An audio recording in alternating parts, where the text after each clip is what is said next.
আমি আপার কাছে যাওয়ার আগে একটু নূর ভাইয়ের কাছে একটা শুধু প্রশ্নের উত্তর নিয়ে যাই। আপনি আসার আগে পাপি আপা অনেক বলছিলেন যে এই বাংলাদেশের 52 বছরের রাজনীতির ইতিহাসে ভারত এবং যে পরিমাণ প্রভাব রেখেছে, প্রতিটি হত্যাকাণ্ড থেকে শুরু করে রাজনীতির বড় বড় ডিসিশনের পেছনে তাদের হাত ছিল।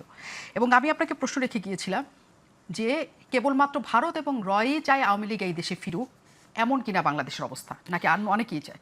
না, এটা ঠিক। এখন সত্যিকার অর্থেই যে গণ অভ্যুত্থানের পরে আমাদের বিভিন্ন শ্রেণী পেশার মানুষ যারা ইস্টাবলিশমেন্ট আমরা বলি, ধরেন সরাসরি রাজনীতি করে না, কালচারাল, ব্যবসায়ী, বিভিন্ন কমিউনিটি, তাদের একটা প্রত্যাশা ছিল হাসিনা একটা মুসিবত ছিল, গেছে ভালো, এখন দেশে ভালো কিছু হবে।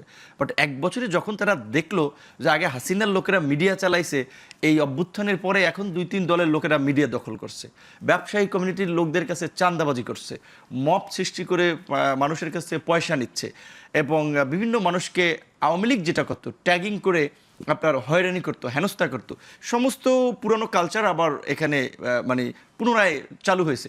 তখন মানুষ বলছে তাহলে আর কি পরিবর্তন হলো? তাহলে তো এখন এরা এই এক বছরে এই পরিস্থিতি তৈরি করতেছে, হাসিনা 16 বছরে করছিল, তাহলে তো সামনে তো এরা আরও বিপজ্জনক পরিস্থিতির দিকে নেবে।